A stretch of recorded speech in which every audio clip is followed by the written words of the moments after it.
Hello everyone, welcome to IFS students. आज हम करने वाले हैं detailed paper analysis of the subject microbiology. ध्यान रखना है कि ये है आपका एक डिटेल एनालिसिस। इस सेशन में हम बात करने वाले हैं कि माइक्रोबायोलॉजी से अब तक किस टॉपिक से कितने क्वेश्चंस पूछे गए हैं और आप लोगों को क्या पढ़ना है, क्या टॉपिक आप स्किप कर सकते हो, क्या टॉपिक से क्वेश्चंस यहाँ पे नहीं आए हैं पर आपको वो नॉलेज कहीं और काम आ सकता है। ये सारा डिस्कशन हम लोग इस सेशन के अंदर में करने वाले हैं। सो ध्यान रखना है, अगर हम बात करते हैं माइक्रोबायोलॉजी की तो एक ऐसा टॉपिक है जो अभी बहुत ज़्यादा नंबर ले रहा है सारे एग्जाम्स में। हम बात करने वाले हैं आईआईटी जाम एग्ज़ाम की, बट इस बार के सीयूईटी एग्ज़ाम में प्लस गैटबी में बहुत सारे क्वेश्चंस पूछे गए थे। यहाँ से कुछ डायरेक्ट क्वेश्चंस पूछे गए थे माइक्रोबायोलॉजी से। सो क्या है ये क्वेश्चंस, कैसे आए थे, कौन कौन से टॉपिक से आते हैं, everything will discuss in this session. So सबसे पहली बात ये है आप लोगों का paper analysis. As you all can see this very clearly, this is the complete paper analysis 2005 से लेके तो 2023 तक अब तक जितने भी क्वेश्चंस पूछे गए हैं आपके जिन जिन टॉपिक्स में से, वो सारा हम लोग ने यहाँ पे अभी आप लोगों को शो किया हुआ है। So let's try to understand कि भाई किस टॉपिक का कितना इंपॉर्टेंस है, कहाँ से कितने क्वेश्चंस पूछे गए हैं, इसको हम लोग एक बार अभी स्टडी करते हैं। तो we have like sorted these topics. हम लोग ने टॉपिक को सॉर्ट किया है कि माइक्रो में क्या क्या क्वेश्चंस पूछे जाते हैं, एंड ये आपके सामने एक सॉर्टेड पेपर एनालिसिस हम लोग लेके आए हैं। तो अगर मैं बात करूंगी टॉपिक्स की, हमने चैप्टर्स कौन कौन से रखे हैं, तो एक तो है आपके virus and other acellular agents. We have like information about the viruses, microbes जिसमें हम बैक्टीरिया की बात करते हैं। देन माइक्रोबियल न्यूट्रिशन है, माइक्रोबियल ग्रोथ है, माइक्रोबियल डिसीजेस है, प्लाज्मिड्स है। Then we have this plaque assay and infectivity check करते हैं, एमओआई चेक किया जाता है, sterilization mechanisms, antibiotics, fermentation and last is the industrial और द अप्लाइड पार्ट। तो ये आपके कुछ बेसिक सब टॉपिक्स है जो आप पढ़ सकते हैं माइक्रोबायोलॉजी के अंदर में। और अगर हम बात करेंगे बच्चे यहाँ से क्वेश्चंस की, तो आप खुद इस चार्ट को बहुत ध्यान से बहुत ही क्लियरली ऑब्जर्व कर सकते हो। तो यहाँ से मुझे एक चीज़ समझ में आ रही है कि वायरस में से क्वेश्चंस कभी कभी पूछे गए हैं, यस अग्रीड। इन्फेक्शंस की बात करेंगे हम, यहाँ से भी क्वेश्चंस है। आप देख सकते हो यहाँ पे लास्ट के सालों में वायरस से क्वेश्चंस डेफिनेटली मिल रहा है। और क्या आपको पता है, वायरस से आपको बिल्कुल सिंपल क्वेश्चंस पूछते हैं। Which of the following is a RNA virus, single standard RNA कौन सा है, एनवेलप्ड वायरसेस कौन सा है। तो आपको अगर जीनोमिक मटेरियल भी पता है, on that basis also you can solve these questions. तो वायरस में से क्वेश्चंस जो मेनली देखा जाता है, या तो पूछ लेंगे एंटीवायरल एजेंट पूछ लेंगे, या तो आपको वो पूछते हैं कि भाई वायरस का जीनोम क्या है, जेनेटिक मटेरियल क्या होता है। तो मेनली क्वेश्चंस हम लोगों को वहाँ से देखने को मिलता है। अगर हम बात करते हैं बच्चों बैक्टीरिया की, ग्राम स्टेनिंग की, तो पिछले साल तो नहीं पर उसके पहले 3 क्वेश्चंस पूछे गए थे। सो यस, स्टेनिंग पूछ सकते हैं, आपको यहाँ से डाई पूछ सकते हैं कि कौन सा बैक्टीरिया है, क्या यूज़ करोगे, एंडोस्पोर स्टेनिंग है तो कौन सा डाई यूज़ किया जाएगा। तो ऐसे आपको कुछ क्वेश्चंस इस पार्ट से स्पेसिफिकली पूछा जा सकता है। देन ध्यान से देखो 3 टॉपिक, एक है माइक्रोबियल न्यूट्रिशन, एक है माइक्रोबियल न्यूट्रिशन, एक है माइक्रोबियल ग्रोथ और एक है माइक्रोबियल डिसीज। चलो डिसीज फिलहाल रहने दो। अगर हम बात करेंगे बच्चों about the nutrition and the growth part, तो आप देख सकते हो कि यहाँ से भी क्वेश्चंस आपके रिसेंटली पूछे गए हैं। प्लस अगर आप ओवरऑल देखोगे तो न्यूट्रिशन से कम है, बट ग्रोथ से आपको डेफिनेटली क्वेश्चंस मिलते हैं। देखो आईआईटी जाम पेपर में आपको एमएसक्यूज भी आते हैं, एनएटी भी आते हैं और एमसीक्यूज भी आते हैं। अगर हम बात करते हैं एनएटी की, तो आप लोगों का एक ही फॉर्मूला होता है, NT is equals to N0 into 2 to the power N। On that one formula आपके मैक्सिमम क्वेश्चन सॉल्व हो सकते हैं। सो ध्यान रखना है, एनएटी अगर कहीं पूछते हैं माइक्रोबायोलॉजी से तो मेनली पूछा जाता है कि माइक्रोबियल ग्रोथ टॉपिक से। आपको दिया जाएगा कि इतने ऑर्गेनिजम्स थे, इतने घंटे के बाद मल्टीप्लिकेशन होते हैं, डिवीजन टाइम इतना होता है, तो you have to just tell them कि भाई अभी नंबर ऑफ बैक्टीरिया कितने रहेंगे। इसी को घुमा फिरा के वो पूछा जाता है। तो एक बहुत इंपॉर्टेंट पार्ट है आपके आईआईटी जाम एग्जाम का माइक्रोबियल ग्रोथ टॉपिक भी। न्यूट्रिशन से मेनली वो एमएसक्यूज टारगेट करते हैं, ध्यान रखना। पूछेंगे जो the following is sulphur utilising, आपको पता होना चाहिए कि इनमें से कौन कौन सल्फर को यूज़ करना जानते हैं, कौन कौन यूज़ करना नहीं जानते हैं। सो वैसे क्वेश्चन आपको न्यूट्रिशन टॉपिक से पूछा जा सकते हैं। Then we have this very very very famous topic that is microbial diseases. आप देख सकते हो 111 लास्ट ईयर नहीं था पर ठीक है, पर यस यहाँ से काफ़ी कंसिस्टेंटली क्वेश्चंस बन रहे हैं। आप अगर इधर भी देखोगे तो देखो यहाँ पे भी है 1 1 2 5 1। तो इस तरीके से हमको काफ़ी सारे क्वेश्चंस मिलते हैं माइक्रोबियल डिसीजेस से। अगर मैं इस टॉपिक की बात करूँ तो यहाँ से आपको जो क्वेश्चंस मिलते हैं ना बच्चों, वो आपको बहुत बार मैच द पेस्ट के फॉर्म में मिलते हैं।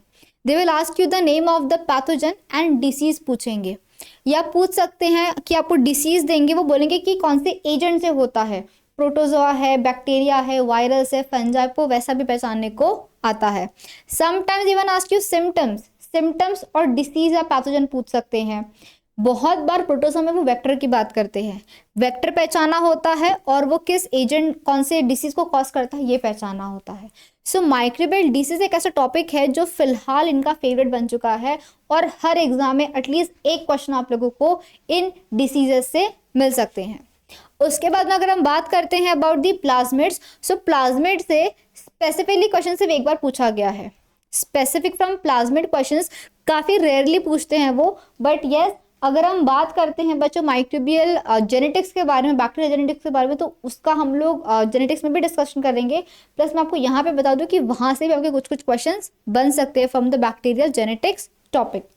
उसके बाद में नेक्स्ट टॉपिक है आपका प्लाक एसे एंड MOI। यहाँ से काफ़ी कम क्वेश्चंस पूछते हैं।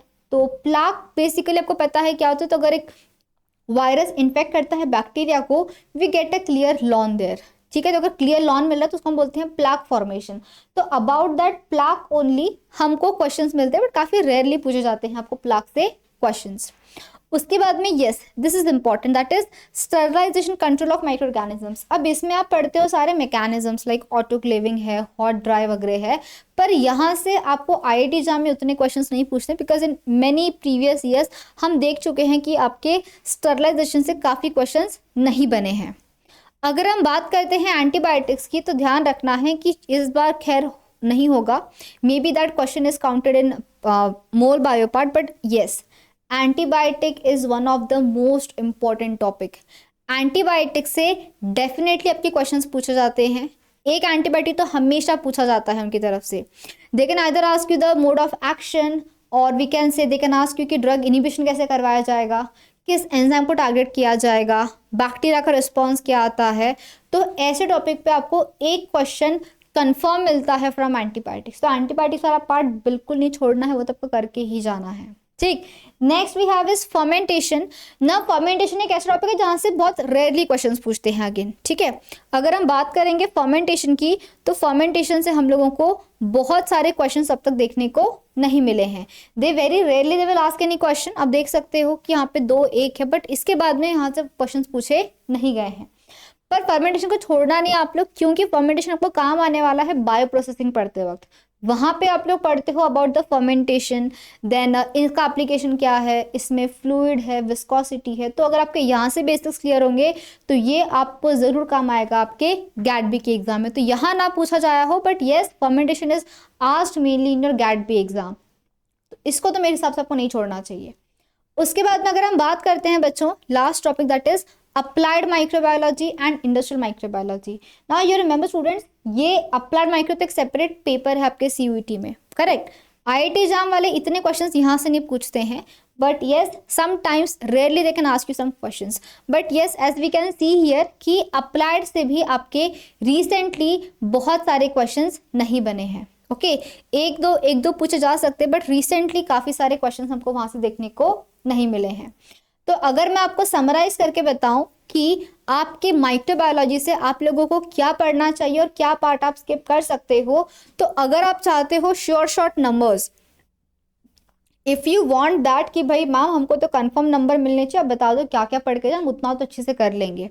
तो मेरे हिसाब से जो मोस्ट इंपॉर्टेंट टॉपिक है आप लोगों के लिए, एक तो है एंटीबायोटिक्स, ठीक है। एंटीबायोटिक्स को आप लोगों को प्रॉपरली प्रिपेयर करना है, बिकॉज एंटीबायोटिक्स से डेफिनेटली क्वेश्चंस आते हैं। इसके बाद में हम अगर बात करेंगे माइक्रोबियल ग्रोथ की, वहाँ से भी आपके न्यूमेरिकल्स पूछे जाते हैं। इसके अलावा डिसीजेस वाला जो पार्ट है, ये 3 पार्ट तो हमारे ऐसे जैसे कंफर्म क्वेश्चंस बन सकते हैं आपके एग्जाम में। इसके बाद में अगर मैं आपको बोलूं तो आप लोग वायरस को अच्छे से करके जाना, बिकॉज वायरस के जीनोम पे डायरेक्ट क्वेश्चन पूछते हैं। SSRNA कौन सा है, पॉजिटिव सेंस क्या है, कोरोना वायरस का जीनोम क्या होता है, एनवेलप क्या है, नॉन एनवेलप क्या है, तो यहाँ से आप लोगों को डायरेक्ट क्वेश्चन देखने को मिल सकते हैं।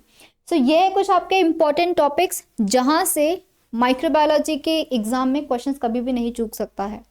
अगर हम बात करते हैं न्यूट्रिशन की, तो यहाँ से भी वो ऑल्टरनेट ईयर में पूछते रहते हैं क्वेश्चंस न्यूट्रिशन में।